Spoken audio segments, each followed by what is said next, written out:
4. The Jesus question. Life is full of questions. Some are large and others are small. Some are essential and others are trivial. Some of life's questions are passing curiosities that we ponder once and never return to, but others provide the themes of our lives. These enduring questions are at the core of everything that happens in us and around us. In many ways, the questions we ask of ourselves, of others, and of society define who we become.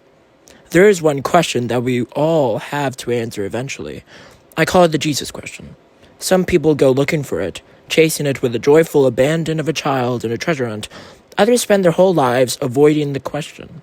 Some people try to tiptoe quietly toward it, while others stomp up to it, lacking even an ounce of the humility and reverence required to sit thoughtfully with it. For some people, the question unexpectedly jumps out at them one day in the midst of their daily affairs.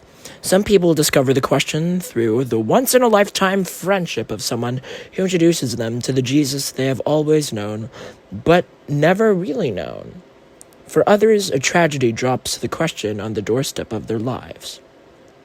Sometimes we fill our lives with noise and busyness to avoid the Jesus question, but when the noise finally dies down and the busyness subsides, the question is still there. It waits patiently to be pondered and answered. There are some people who quote somebody else's answer to the question, but someone else's answer is profoundly insufficient. We each need our own answer to the Jesus question. It is a deeply personal question that requires a deeply personal answer. I suspect that how we deal with this particular question says much about who we are and what we value. I'm sure it has to do with nature and nurture. Then there are the biases, prejudices, and blind spots we carry with us as a result of a lifetime of past experiences. And, of course, there are the fears and ambitions that we so often allow to rule our lives. But this type of self-analysis can also become a way of avoiding the question itself. The question itself is like Jesus. Agree with him or disagree with him. Glorify him or vilify him. Follow him or reject him. About the only thing you cannot do when it comes to Jesus is ignore him. He is inescapable and unavoidable. His fingerprints are everywhere. He changed the world in some ways that most people are aware of, and in countless ways that the average person has simply never considered. Try as you might, you cannot escape him. Jesus is the inescapable friend who only ever wants your highest good. Everything that is good and desirable he wants for you, even more than you want these good things for yourself. It doesn't matter how rude you are to him. He will wait patiently until you surrender to the wisdom required to delve deep into the Jesus question. The Jesus question is here to stay, not just for Christians, but for all men and all women of goodwill, and even men and women of ill will. You can try to ignore it, or dodge it, or dismiss it, but in the end, everybody has to answer the Jesus question. If we were discussing these things over coffee, by now you would probably want to interrupt and ask, okay, so what is the Jesus question? Several years ago, I was in Israel with a group of pilgrims walking where Jesus walked. On the second day of our trip, we found ourselves at the ruins of Caesarea Philippi. Our guide's name was Needle. He was learned, and wise. He knew the region, history, but you could also tell that for him it was personal. His teaching on that day entranced me. He brought the following story from Matthew's Gospel to life, and I have been pondering it in new ways ever since. Jesus was walking with his disciples in the district of Caesarea Philippi when he asked them 2 questions. The first question was, "Who do people say that I am?" The disciples replied, "Some say John the Baptist, others Elijah, still others Jeremiah or one of the prophets." Matthew chapter 16, verse 13 to 20. The second question Jesus asked was, "But who do you say that I am?"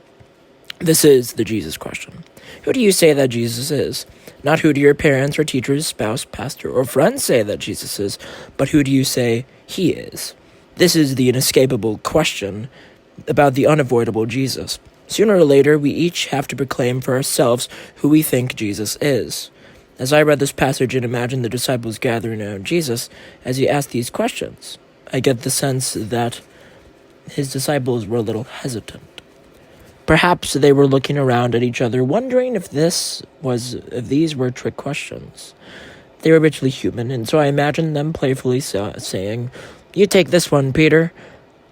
There were many aspects to Peter, as there are to all of us, but the leader in Peter recognized the importance of that moment. and he stepped up and said, "You are the Messiah, the Son of the living God." If Jesus showed up to your church this Sunday and stood before everyone and said, "Who do people say that I am today?" what would we tell him? Our culture seems to intent on placing Jesus in the same category as Santa Claus and the Easter Bunny. But Jesus is not a figment of Christian imagination. He lived in a place and a time. He walked the earth as you and I do today. The historical evidence of Jesus is irrefutable. Christian records and writings are more comprehensive than any other ancient texts. Jewish historians clearly established Jesus in history, and the major secular historian of his time also acknowledged him. There's also a growing number of people who want to reduce Jesus to just a nice guy. Not the nice guy or even the nicest guy, but just one of many nice guys. As a result of this type of thinking, there are many people who want to reduce the essence of Christianity to simply being a nice person. Countless people and cultures since the time of Jesus have come up with countless ways to diminish who he was and what that means to humanity, history, and each of us individually. Our own time is not unique or different in this way. The world's other great major religions believe that Jesus was either a great teacher or a great prophet.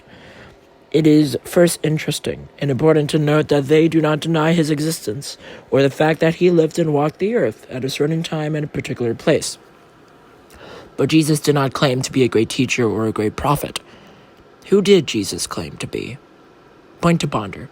Right now, you have an incredible opportunity to get to know Jesus better. Verse to live. I came into the world to testify to the truth. Everyone who belongs to the truth listens to my voice. John chapter 18, verse 38. Question to consider. Have you ever really explored the Jesus question? Prayer. Jesus, teach me to never stop seeking you. Help me to seek you in every relationship, place, and situation.